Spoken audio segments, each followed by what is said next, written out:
إن الحمد لله نحمده ونستعينه ونستغفره ونعوذ بالله من شرور أنفسنا ومن سيئات أعمالنا من يهده الله فلا مضل له ومن يضلل فلا هادي له ونشهد أن لا إله إلا الله وحده لا شريك له ونشهد أن سيدنا ونبينا محمدا عبده ورسوله أما بعد فأعوذ بالله من الشيطان الرجيم بسم الله الرحمن الرحيم للذين أحسنوا الحسنى وزيادة وقال تعالى من يعمل سوءا يجز به. حضرات گرامی، اللہ تعالیٰ نے قرآن مجید میں جگہ جگہ یہ واضح فرمایا ہے کہ ایمان کے بعد سب سے زیادہ اہمیت نیک عمل کی ہے، عمل صالح کی ہے۔ عمل صالح کا بدلہ ملتا ہے، اچھا بدلہ ملتا ہے، اور اگر عمل اچھا نہ ہو تو پھر اس کے برے نتیجے بھی سامنے آتے ہیں۔ جیسے جو آیتیں پڑھی گئیں اس میں ایک آیت کے ایک حصے میں فرمایا گیا کہ جن لوگوں نے بھی اچھائیاں کی ان کے لیے حسنہ ہے، اچھا بدلہ ہے، جنت ہے، وزیادہ، اور اس سے آگے بڑھ کر بھی ہے، اللہ کا دیدار بھی ہے۔ دوسری آیت میں فرمایا گیا وَمَن يَعْمَلْ سُوءًا يُجْزَ بِهِ، کہ اگر کوئی برائی کرتا ہے تو اس کو اس کی سزا بھی دی جائے گی۔ اسی لیے عربی زبان میں ایک مقولہ ہے کہ الجزاء من جنس العمل، جیسا عمل اسی حساب سے نتیجہ نکلتا ہے، اسی حساب سے رزلٹ آتا ہے، ویسے ہی اللہ کی جانب سے انعام ملتا ہے یا اس کی جانب سے سزا لکھی جاتی۔ مکافات عمل کا تصور مختلف مذاہب میں ہے، بدھزم میں بھی ہے، کرسچینٹی میں بھی ہے کہ عمل کا بدلہ ملتا ہے، کرما کا تصور آپ جانتے ہیں۔ لیکن بس فرق یہ ہے کہ اسلام میں ایک راستہ توبے کا کھلا ہوا ہے، اور اللہ تعالیٰ قدرت رکھتا ہے معاف کرنے پر، بغیر توبے کے بھی وہ مجبور نہیں ہے، وہ کسی ایک طریقے کا پابند نہیں ہے۔ یہ اسلام کا تصور ہے کہ إِلَّا الَّذِينَ تَابُوا وَأَصْلَحُوا وَبَيَّنُوا فَأُولَئِكَ أَتُوبُ عَلَيْهِمْ، کہ جن لوگوں نے بھی توبہ کر لی، رک گئے برے عمل سے، پھر آئندہ اچھے عمل کرنے لگے، وَأَصْلَحُوا وَبَيَّنُوا، جو بات چھپائی تھی حق کی اور صحیح اور سچ اسے ظاہر بھی کر دیا، تو میں ان کو معاف کر دوں گا، ان کو میں توبے کی توفیق دوں گا، توبہ نصیب کروں گا۔ وَأَنَا التَّوَّابُ الرَّحِيمُ، اور میں خوب توبہ بخشنے والا اور توبے کی توفیق دینے والا اور توبہ قبول کرنے والا ہوں، رحم کرنے والا ہوں۔ یہ قرآن کا تصور ہے جو اللہ کے بارے میں پیش کرتا ہے۔ لیکن عام قانون اور ضابطہ اللہ تعالیٰ نے یہی بیان فرمایا ہے کہ وَلَا تَزِرُ وَازِرَةٌ وِزْرَ أُخْرَىٰ، ایک شخص گناہ کرتا ہے تو کوئی دوسرا شخص اس کا بوجھ نہیں اٹھائے گا، بلکہ خود اسے اپنے عمل کا حساب دینا۔ کل نفس بما کسبت رہینہ، جیسے گروی پہ، رہن پہ رکھا ہوا سامان اس وقت تک نہیں چھوڑایا جا سکتا جب تک کہ جو قرض لیا گیا ہے وہ ادا نہ کر دیا جائے، ایسے ہی ہر نفس اپنے اپنے عمل کے بدلے میں گروی ہے۔ جب تک وہ عمل قبول نہ ہو چھٹکارا نہیں ہے۔ اللہ کے پاس پکڑ کا سخت اندیشہ ہے، اللہ یہ کہ اللہ تعالیٰ رحم فرما دے، مغفرت فرما دے، اللہ تعالیٰ ہم سب کو معاف فرمائے۔ جتنے بھی نیک عمل ہیں ان کے بارے میں اللہ تعالیٰ نے وعدہ فرمایا، پورا پورا بدلہ ملے گا، جزاء وفاقا، بھرپور بدلہ، جزاء من ربک عطاء حسابا، تمہارے رب کی جانب سے بڑھ کر زیادہ سے زیادہ بھرپور انعام دیا جائے گا۔ یہ بھی بتا دیا گیا کہ الخیر لا یأتی الا بخیر، خیر ہی خیر لے کر آتا ہے، شر سے ہی امید کی جائے کہ وہ خیر لے کر آئے گا، کوئی برا کام کیا جائے اور اس کا اچھا نتیجہ ظاہر ہوگا، یہ اللہ کے عام قاعدے اور قانون کے خلاف۔ پھر یہ سمجھا جائے کہ دنیا میں ہم اچھے ہیں تو آخرت میں پتہ نہیں ہم کیسے رہیں گے، دنیا میں ہم جیسے بھی ہیں آخرت میں ہم ہی اچھے ہوں گے، جیسا کہ بہت سے قوموں کا دعویٰ رہا ہے، اہل المعروف فی الدنیا ہم اہل المعروف فی الآخرہ، جو دنیا میں نیکی والے لوگ ہیں وہی آخرت میں بھی نیک ہوں گے، وَأَهْلُ الْمُنْكَرِ فِي الدُّنْيَا هُمْ أَهْلُ الْمُنْكَرِ فِي الْآخِرَةِ، دنیا میں جو برائیوں میں ہیں، برائیوں پہ جیتے ہیں، برائیوں پہ مرتے ہیں، تو آخرت میں وہی لوگ برے گنے جائے گی، نیتوں کی بنیاد پر، اخلاص نہ ہونے کی بنیاد پر،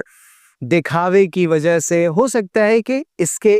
برعکس کہیں کہیں فیصلہ نظر آئے، ہماری نظر میں ایک شخص بہت اچھا ہے لیکن ریاکاری کرتا ہے، دکھاوا کرتا ہے، اور کوئی ایسا عمل کرتا ہے کہ جو چھپی ہوئی چیز ہے، اس کے اور اس کے رب کے درمیان کی چیز ہے، تو نتیجے اس کے خلاف بھی نکل سکتے ہیں، ہمارے اعتبار سے خلاف ہوتے ہیں، لیکن صحیح بات یہ ہے کہ اس کا عمل اللہ کے یہاں مقبول تھا ہی نہیں۔ اسی کو اگر آپ پھیلاتے چلے جائیں تو اگر برائیوں میں آپ لے جائیں تو حضور اکرم صلی اللہ علیہ وسلم نے خصوصاً جو اخلاقی چیزیں ہیں، خصوصاً جن چیزوں کا تعلق بندوں کے حق سے ہے، ان کے بارے میں بہت ڈرایا ہے، بہت سمجھایا ہے، بہت زیادہ تاکید کی ہے کہ بچ کر رہنا، سنبھل کر رہنا، اپنی زبان سنبھال کر رکھنا، بدگمانی مت کرنا، غلط سوچ مت رکھنا کسی کے بارے میں، اور کسی کے پیچھے مت پڑنا، ٹوہ میں مت پڑنا، تجسس مت کرنا۔ اگر کرو گے تو نتیجہ بہت خراب نکلے گا۔ من تتبع عورت مسلم تتبع اللہ عورتہ، اگر کوئی کسی کی پردہ دری کرے گا، جو چیز چھپا کر رکھی گئی ہے، کسی کا راز ہے، کسی کی پوشیدہ چیزیں ہیں، ان کو، اس پردے کو چاک کرنے کی کوشش کرے گا اور لوگوں کی چھپی ہوئی چیزوں کو منظر عام پر لائے گا، ایکسپوز کرنے کی کوشش کرے گا، اور کسی کو آج سوشل میڈیا کے دور میں ٹرول کرنے کا جو طریقہ ہے، بغیر تحقیق کے اگر کوئی کسی کے پیچھے پڑتا ہے بغیر تحقیق کے، تو آج ہو سکتا ہے کہ اسے ڈھیل دی جائے، لیکن ایک وقت آئے گا کہ حضور صلی اللہ علیہ وسلم کی زبان مبارک سے یہ ارشاد فرمایا گیا اور ڈرایا گیا کہ اللہ تعالیٰ بھی اس کے پردے کو چاک کر دے گا اور اس کی چھپی ہوئی چیزوں کو اور اس کے عیوب کو ظاہر کر کے رکھ دے گا۔ من ضار مسلما ضار اللہ بہ، جو کسی مسلمان کو نقصان پہنچائے گا مالی اعتبار سے، زبان سے، ہاتھ سے، یا اس کے بارے میں غلط فہمیاں پھیلا کر، اللہ تعالیٰ اس کو نقصان پہنچائے گا۔ ہو سکتا ہے کہ وہ شخص نقصان نہ پہنچا سکے، مجبور ہو، لیکن اس کی آہ ایسی لگ جائے کہ اللہ کی جانب سے اس کو کسی دوسرے راستے سے نقصان پہنچے۔ من مکر بمسلم مکر اللہ بہ، جو کسی مسلمان کے خلاف سازشیں کرے گا اور جال بنے گا سازش کی، اور اس پر بہتان باندھے گا، الزام لگائے گا، اس کی پرانی باتوں کو نکال کر اور اس کے بارے میں یہ کہے گا کہ آج بڑے نیک نظر آ رہے ہیں، اور ان کا جو ماضی ہے وہ دیکھیے کہ انہوں نے کیا کر رکھا ہے۔ اور ایسے کئی محاورے ہمارے معاشرے میں مشہور ہیں کہ دیکھا جاتا ہے کہ ایک شخص اگر نیک بن گیا، پہلے صف میں نماز پڑھ رہا ہے، چیریٹی کے کام کر رہا ہے، حج میں جا رہا ہے، خیر کی طرف مائل ہو گیا ہے، لوگوں کو برداشت نہیں ہوتا ہے، لوگ کہتے ہیں کہ ابھی نئے نئے سدھرے ہیں، ابھی نئے نئے بنے، دیکھتے رہیے آگے کیا ہوتا ہے۔ یعنی جیسے ہمیں انتظار رہتا ہے کہ یہ شخص دین کو چھوڑ دے، دور ہو جائے۔ ہو سکتا ہے ماضی میں ہمارے غلط تجربے رہے ہوں ان کے ساتھ، لیکن اللہ کی توفیق سے آگے بڑھ کے تو ہم کوئی بات نہیں کہہ سکتے، اللہ کے فضل سے آگے ہم کوئی فیصلہ نہیں کر سکتے۔ ذالک فضل اللہ یؤتیہ من یشاء، یہ اللہ کا فیصلہ ہوتا ہے۔ اللہ تعالیٰ بے پناہ عطا فرماتا ہے، الحسن بعشر امثالها، 10 گنا دے دیتا ہے، الی 700 ضعف، 700 گنا دے دیتا ہے، واللہ یضاعف لمن یشاء، جتنا چاہے، جس کے لیے چاہے اللہ تعالیٰ بڑھاتا چلا جائے اپنی۔ اس لیے کسی مسلمان کو ان میں سے کسی اعتبار سے بھی تکلیف پہنچانا اللہ تعالیٰ کو سخت ناگوار ہے۔ اسی طرح یہ فرمایا کہ من سمع اللہ بہ، من یرائی اللہ بہ، جو صرف اپنی نیکیاں اچھائیاں لوگوں کو سناتا رہتا ہے، دن بھر اپنے قصیدے پڑھتے ہوئے اور اپنی تعریفیں کرتے ہوئے تھکتا نہیں ہے، اور جو ریاکاری کرتا ہے، دکھاوے کرتا ہے، فرمایا گیا کہ اللہ تعالیٰ قیامت کے دن اس کو رسوا کر دے گا۔ وہ سنا رہا تھا وہ باتیں جو اس نے کچھ اچھی کی تھی، نہیں بھی کی تھی، اور یحبون ان یحمدوا بما لم یفعلوا، ان کو یہ پسند ہے کہ جو کچھ نہیں کیا اس پر بھی ان کی تعریف کی جائے، کریڈٹ ان کو دیا جائے، صحرا ان کے سر سجایا جائے، اور نام ان کا لیا جائے، ان کی بلندی اور بڑائی بیان کی جائے، دوسرے لوگوں کو نظر انداز کر دیا جائے۔ فرمایا من سمع، جو سناتا رہتا ہے دن بھر لوگوں کو اپنے قصیدے، اپنے کارنامے، کہ میں نے یہ کیا، میرے آبا و اجداد نے یہ کیا، میرے بچوں نے یہ کیا، اور بسا اوقات جب کسی کی عادت ہو جاتی ہے تو وہ جھوٹ سے بھی نہیں بچتا، کئی ایسی چیزیں اپنی جانب منسوب کر لیتا ہے کہ یہ اسکول میں نے بنوایا ہے، اس مدرسے کے اخراجات میں دیتا ہوں، اس مسجد میں نے یہ کام کیا۔ جو کرنے والے لوگ ہوتے ہیں وہ پتہ بھی نہیں چلتا ہے کہ کہاں ہیں، اور ان کو نیک لوگوں کی دعائیں لگتی رہتی ہیں، اور ایک شخص کچھ کر کے اور بہت کچھ نہ کر کے لوگوں کے درمیان جھوٹ سچ کر کے اپنی کی ہوئی نیکیوں کو بھی برباد کرتا رہتا ہے، اور اس کو بظاہر برائی نہیں سمجھا جاتا ہے، جھوٹ نہیں سمجھا جاتا ہے، غلط کاری نہیں سمجھا جاتا۔ اس لیے ضرورت ہے کہ اپنی زندگی میں ان پہلوؤں پر نظر رکھی جائے کہ یہ چیزیں ہیں جن سے اپنے دامن کو بچانا ہے اور اپنے آپ کو محفوظ رکھنا ہے۔ اس کے مقابلے میں خیر میں آپ دیکھیے کہ من ستر مسلما سترہ اللہ فی الدنیا والآخرہ، کوئی برائی کسی کی معلوم ہوئی، عیب معلوم ہوا، کسی نے اپنا کوئی راز بتایا، ہم نے اس کو چھپا دیا، تو اللہ تعالیٰ قیامت کے دن دنیا اور آخرت میں پردہ پوشی فرما دے۔ ہمارے بڑے سے بڑے عیب کو اگر ہم چاہتے ہیں کہ وہ چھپے رہیں ہر شخص کی زندگی میں، تو اس کے لیے یہ ضروری ہے کہ دوسروں کے عیب نہ کھولے۔ ایسی باتیں جن سے کسی کی شہرت خراب ہوتی ہے، جس سے کسی کا نام خراب ہوتا ہے، اور انسان تو انسان ہے، پاک باز سے پاک باز انسان بھی، اچھا سے اچھا انسان بھی معصوم نہیں ہے، نبی نہیں ہے، ہزاروں خرابیاں ہیں، ہزاروں بار اس سے غلطیاں ہوتی ہیں، لیکن اگر ہم ہر شخص کی غلطیاں پکڑنے لگیں اور اس کے عیبوں کا ذکر کرنے لگیں تو پھر ہمیں بھی ہوشیار رہنا چاہیے کہ ہم اپنی ہر عادت کو جو پسند کرتے ہیں، ہم خود اپنے فین بنے رہتے ہیں کہ میرے اندر یہ خوبی ہے، میرے اندر یہ خوبیاں ہیں، لوگوں کے اندر نہیں ہے، وہ ہمیں نظر نہیں آتی۔ اگر ہمارا کوئی پسندیدہ شخص ہے، اس کے آنکھوں کا شہتیر جسے کہتے ہیں، دیہاتوں میں جو گھر بنائے جاتے تھے ان میں جو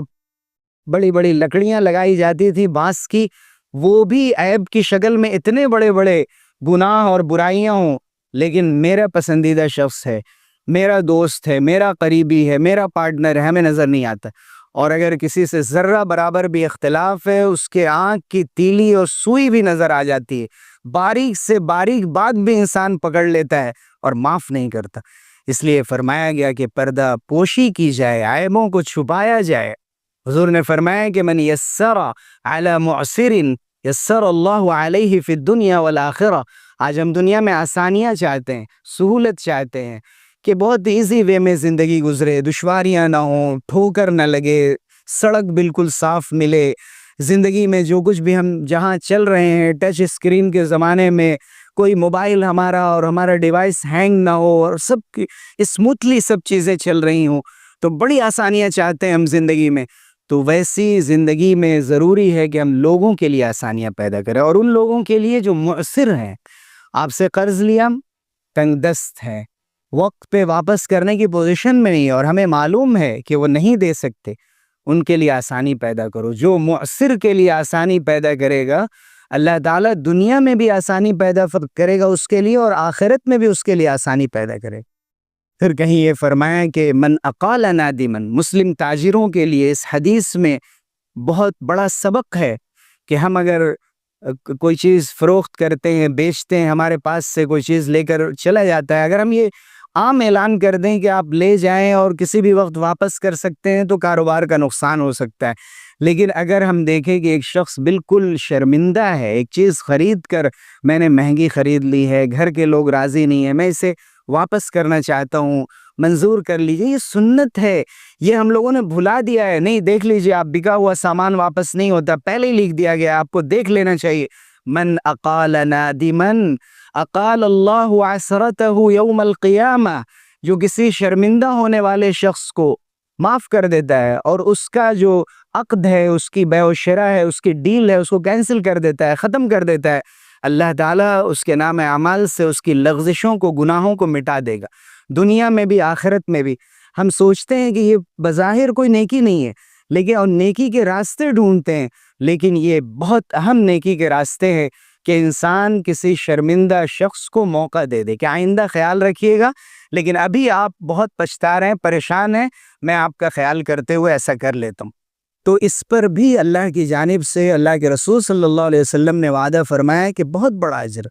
کسی نے کوئی غلط معاملہ کر لیا، کوئی سودا کر لیا، کوئی وعدہ کر لیا تھا، پورا نہیں کر پا رہا ہے، شرمندہ ہے، کوئی بات نہیں، جانے دو، میں نے تمہیں معاف کیا۔ اگر یہ کر دیا جائے فمن عفا واصلح فاجرہ علی اللہ، جس نے معاف کر دیا، اصلاح کر لی، صلح کر لی، کوئی بات نہیں، اس کا اجر اللہ پر ہے۔ ہم سمجھتے ہیں کہ اللہ اپنے ذمے اجر لے رہا ہے، کتنی بڑی بات ہے، میں دوں گا اس کو۔ جہاں اس کے کام پھنس جائیں گے اور اس کی زندگی کے پہیے جام ہو جائیں گے، ہم اس کے لیے راستے نکالیں گے۔ اللہ تعالیٰ وَإِن تَعْفُوا وَتَصْفَحُوا وَتَغْفِرُوا فَإِنَّ اللَّهَ غَفُورٌ رَحِيمٌ، معاف کر دو، درگزر کر دو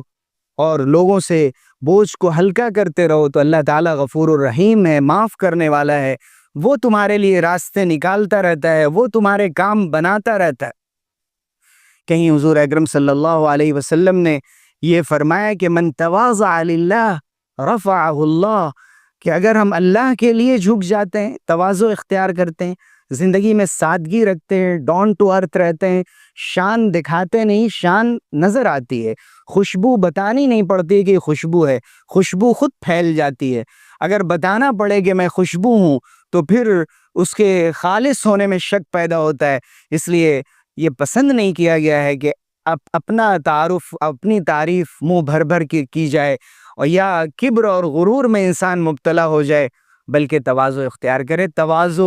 عاجزی اللہ تعالیٰ کو اتنی زیادہ پسند ہے کہ اللہ تعالیٰ نے گویا حضور صلی اللہ علیہ وسلم کی زبانی وعدہ فرمایا رفعہ اللہ، ایک شخص جھک رہا ہے، اللہ تعالیٰ اس کو اٹھا دے گا، اللہ تعالیٰ اس کو عروج عطا فرمائے گا۔ اس نے چھپا کر صدقہ کیا، کسی کو معلوم بھی نہیں ہے، کہیں کوئی اعلان نہیں ہے، لیکن لوگ ابھی بھی اس کے دنیا سے جانے کے بعد بھی لوگ اس کا ذکر خیر کریں گے، اور یہاں نہیں تو وہاں اس کا ذکر خیر ہوگا اور اس کو تاج پہنایا جائے گا کہ جس دن لوگ عزت کی بھیک مانگ رہے ہوں گے، اس وقت اللہ رب العزت کے پاس اس کو بہت سرخرو رکھا جائے گا اور بہت نمایاں طور پہ اس کو سامنے لایا جائے گا، اور وہ ایک جیسے گیسٹ آف آنر ہوتا ہے، ایک چیف گیسٹ ہوتا ہے، آج کسی پروگرام میں بلایا جائے، اس کی کتنی اہمیت ہوتی ہے۔ ہم یہ سمجھیں کہ اگر دنیا میں ہم کو اس طرح بلا کر ہمارا نام نہیں لیا گیا اور کوئی شکریہ ادا نہیں کیا گیا، اور ہمارے درمیان ایسے لوگ موجود ہیں، بڑی تعداد میں موجود ہیں، اور وہی ایسے لوگ ہیں کہ جن سے آسمان و زمین قائم ہے۔ وَبِهَذَا قَامَتِ السَّمَاوَاتُ وَالْأَرْضُ، آسمان و زمین اسی انصاف سے قائم ہے کہ وہ اللہ کے حوالے کرتے ہیں، چونکہ اللہ تعالیٰ شکور ہے، وہ بندوں کے کیے ہوئے چھوٹے سے چھوٹے عمل کا بھی قدرداں ہے۔ وَكَانَ اللَّهُ شَاكِرًا عَلِيمًا،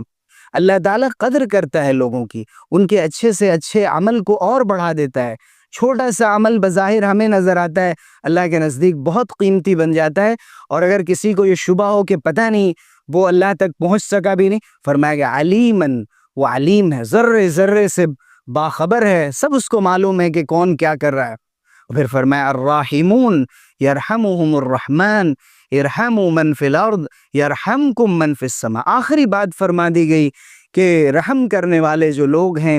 ان پر اللہ تعالیٰ رحم فرماتا ہے، الراحمون یرحموا، رحمان ان پر رحم فرماتا ہے، اس لیے زمین والوں پر رحم کرو، آسمان والا تم پر رحم کرے گا۔ تو رحم کو اپنی زندگی کا شعار بنایا جائے، رحم دلی، نرم دلی، سنگ دلی، سخت دلی سے اپنے کو بچاتے ہوئے، اور آسانی کا معاملہ لوگوں کے لیے کوشش کرنا کہ ان کے لیے آسانیاں پیدا کی جائیں، اور اپنے آپ کو اگر تھوڑی بہت دشواری ہو جائے تو اسے قبول کر لیا جائے، لیکن دوسروں پر کوئی تنگی اور سختی نہ پیدا کی جائے۔ اس کے ساتھ ساتھ اس سے آگے بڑھ کر اللہ تعالیٰ نے فرمایا کہ ان تنصروا اللہ ینصرکم وَيُثَبِّتْ أَقْدَامَكُمْ، اگر تم اللہ کے دین کی نصرت کرو گے، اللہ کی مدد یعنی اللہ کے دین کی نصرت، قرآن کی نصرت، جن چیزوں سے اللہ کا نام بلند ہوتا ہے اس کی نصرت، اس کی مدد، اس کا ساتھ دینا، ایسے لوگوں کا تعاون کرنا، آگے بڑھ کر جو خیر کے کاموں میں لگے ہوئے ہیں، ہم آپ کے ساتھ ہیں، ہمیں یقین ہے، اعتماد ہے، آپ اچھا کام کر رہے ہیں، ہم آپ کا تعاون کرنے کو تیار ہیں، ہم آپ کو سپورٹ کرتے ہیں، ہمارے پاس آئیڈیاز نہیں ہیں لیکن ہم مالی طور پر آپ کا تعاون کریں گے، ہم وقت دیں گے، ہمارے پاس کوئی ہنر ہے اس ہنر کے ذریعے سے مدد کریں گے۔ یہ وہ چیزیں ہیں کہ جو اللہ کے دین کی مدد ہے، اور اس پر وعدہ ہے اللہ کی جانب سے کہ اللہ تمہاری مدد کرے گا، نصرتیں آئیں گی، مدد کی بارش ہوگی، وَيُثَبِّتْ أَقْدَامَكُمْ، اور تمہارے قدم اللہ تعالیٰ جما دے گا۔ جو آج ہمارے قدم لرزاں ہو جاتے ہیں اور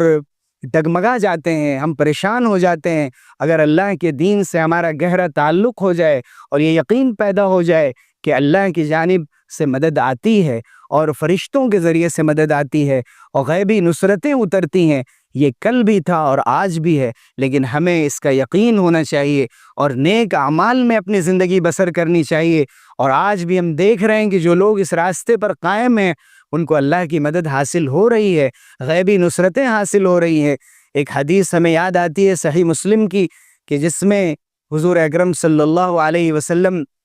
نے بیان فرمایا کہ ایک ایسا شخص تھا کہ جس نے سنا بادلوں سے آواز آئی، جو یہ کہتے ہیں کہ نبیوں کو، انبیاء علیہ السلام کو معجزے ملتے ہیں، میریکلز ملتے ہیں جو عام لوگوں کو نہیں ملتے، عام لوگوں کو معجزے نہیں ملتے، لیکن کرامتیں ہوتی ہیں، اللہ کی جانب سے کرم ظاہر ہو جاتا ہے، کسی کو کوئی آواز سنا دی گئی، کسی کے پاس بے موسم کا پھل آنے لگا، جیسے حضرت مریم علیہ السلام جو کہ نبی نہیں تھیں، عورتیں نبی نہیں ہو سکتی، لیکن ان کے پاس بے موسم کے پھل آتا تھا، اور اللہ تعالیٰ نے بغیر شادی بیاہ کے اور بغیر شوہر کے ان کو اولاد عطا کر دی۔ تو یہ ایسی وہ چیزیں ہیں جو کرامتوں کی دلیل ہیں۔ صحیح مسلم کی اس روایت میں گویا کہ ایک طرح کی کرامت ہے کہ ایک صحابی نے یہ سنا کہ جس میں کہا جا رہا ہے کہ ایک بادل سے آواز آ رہی ہے کہ اسقی حدیقت فلان، اسقی حدیقت فلان، کہ فلاں کے باغ کو جا کر سیراب کر دو۔ تو ان صاحب نے جب سنا تو بادلوں کے پیچھے پیچھے گئے اور تیز بارش ہونے لگی۔ جب تیز بارش ہوئی اور دیکھا کہ بارش ہو کر اور اس کے بعد جو ایک بالکل صحرا اور وادی ہے، سنگلاخ اور پتھریلا علاقہ ہے، وہاں بارش ہو رہی ہے اور وہاں سے نالیوں کے ذریعے سے بہتا ہوا پانی ایک باغ کے پاس پہنچتا ہے، اور ایک شخص کھڑا ہوا ہے کہ جو اپنے باغ میں سے پانی کے نکاسی کا راستہ نکال رہا ہے آگے کی طرف، اتنا پانی اس کے باغ میں آ چکا ہے۔ تو اس نے کہا کہ اللہ کے بندے تمہارا نام کیا ہے؟ تو اس نے کہا کہ آپ کون ہیں؟ اچانک میرا نام آ کر پوچھ رہے ہیں۔ تو انہوں نے کہا کہ میں نے آپ کا نام سنا ہے، اسقی حدیقت فلان، کہ فلاں کے باغ کو جا کے سیراب کرو اور فلاں کے باغ پر جا کے برسو، آخر تم کیا عمل کرتے ہو؟ تو انہوں نے کہا کہ تم جب پوچھ ہی رہے ہو تو میں بتا دیتا ہوں کہ جب بھی میرے باغ میں پھل آتے ہیں فَأَتَصَدَّقُ بِثُلُثِهِ، تو میں 1/3 صدقہ کر دیتا ہوں، وَأَنَا آكُلُ أَنَا وَعِيَالِي ثُلُثًا، اور 1/3 میں اور میرے گھر والے کھا لیتے ہیں، وَأَرُدُّ إِلَيْهَا ثُلُثًا، اور پھر جو 1/3 بچتا ہے میں اسے باغ پہ ہی لگا دیتا ہوں، اسے ترقی دینے کے لیے، آگے بڑھانے کے لیے میں 1/3 باغ میں لگاتا ہوں، 1/3 خود رکھتا ہوں، 1/3 صدقہ کر دیتا ہوں۔ گویا اس حدیث کو سنا کر یہ بتایا گیا کہ اللہ کی جانب سے مدد اس طرح اترتی ہے کہ آسمان سے بارشیں ہوتی ہیں اور انسان کی کھیتیوں کو اور اس کے باغات کو سیراب کیا جاتا ہے۔ یہ تو 1-2 واقعات اس طرح کے ذکر کر دیے گئے، ورنہ یہ اللہ کا نظام ہے اور جس کے بارے میں ہمیں کچھ نہیں معلوم۔ سنن نسائی کی روایت میں کہ ایک دیہاتی حضور اکرم صلی اللہ علیہ وسلم کے پاس آیا اور اس نے اسلام قبول کیا، پھر کہا میں ہجرت کرنا چاہتا ہوں، اس نے ہجرت بھی کی، اور اس کے بعد ایک جب غزوے کا موقع آیا، ایک جنگ کا موقع آیا، جہاد کا موقع آیا، اس وقت حضور اکرم صلی اللہ علیہ وسلم نے فتح ہونے کے بعد جب غنیمت کا مال تقسیم کیا، وہ شخص وہاں موجود نہیں تھا، وہ کسی کام سے گیا تھا، کچھ ملازم تھا، تو حضور صلی اللہ علیہ وسلم نے غنیمت میں جو اس کا حصہ نکلتا تھا آپ نے اس کے دوستوں اور ساتھیوں کے پاس محفوظ کر دیا کہ جب وہ آئے تو ان کو دے دینا۔ جب وہ آئے حضور اکرم صلی اللہ علیہ وسلم کی جانب سے بتا کر دیا گیا کہ تمہیں یہ حضور صلی اللہ علیہ وسلم نے دیا، تو وہ لے کر حضور صلی اللہ علیہ وسلم کی خدمت میں حاضر ہوئے اور کہا کہ اے اللہ کے رسول یہ کیا ہے؟ کہا یہ غنیمت میں تمہارا حصہ ہے۔ کہا ما علی ھذا اتبعتک، میں نے اس کے لیے آپ کی بات نہیں مانی تھی، میں اس لیے مسلمان نہیں ہوا تھی۔ اتبعتک لکی ارما الی ہنا، میں اس لیے آپ کے پیچھے آیا تھا کہ مجھے یہاں شکار کیا جائے، میں اللہ کے راستے میں شہید ہو جاؤں۔ حضور اکرم صلی اللہ علیہ وسلم نے فرمایا کہ ان تصدق اللہ یصدقک، اگر تم اللہ سے سچ بول رہے ہو، تمہاری نیت خالص ہے، تو اللہ تمہاری نیتوں کو سچ کر کے دکھا دے گا۔ ان تصدق اللہ یصدقک۔ اور پھر جب ان کی شہادت ہو گئی تو حضور صلی اللہ علیہ وسلم کے پاس لایا گیا، آپ نے فرمایا کہ صدق فصدقہ اللہ، سچا تھا یہ انسان، تو اللہ نے اس کی نیت قبول کر لی، اور سچ بالکل جو اللہ کی جانب سے سچی نیت پہ اور اخلاص پہ وعدہ ہے، وہ وعدہ اللہ نے پورا کر دیا۔ حضور نے اپنے جبے میں اس شخص کی، اس صحابی کی تکفین کی، اس کو کفن دیا، خود نماز پڑھائی، پھر فرمایا کہ اے اللہ یہ شہید ہے، وَأَنَا شَهِيدٌ عَلَى ذَلِكَ، میں اس پر شہید اور گواہ ہوں کہ یہ شہید ہے۔ یہ انعامات ملتے ہیں اگر نیت خالص ہوتی ہے اور دل انسان کا صاف ہوتا ہے، تو اللہ کی جانب سے بڑے بڑے فیصلے ہوتے ہیں، انعامات اللہ کی جانب سے لکھے جاتے ہیں، جزاء وفاقا۔ اسی لیے فرمایا گیا کہ عمل سے زندگی بنتی ہے، جنت بھی جہنم بھی۔ یہ خاکی اپنی فطرت میں نہ نوری ہے نہ ناری ہے۔ پیش کر غافل عمل کوئی اگر دفتر میں ہے، یہ گھڑی محشر کی ہے تو عرصہ محشر میں ہے۔ پیش کر غافل عمل کوئی اگر دفتر میں ہے۔ اللہ رب العزت ہم سب کو نیک اعمال کی توفیق دے، ہماری جزا کو بڑھا دے، انعامات کو بڑھا دے، اور گناہوں سے ہماری حفاظت فرمائے، ہمیں معاف فرمائے، توبے کی توفیق دے۔ آمین۔ وآخر دعوانا الحمدللہ۔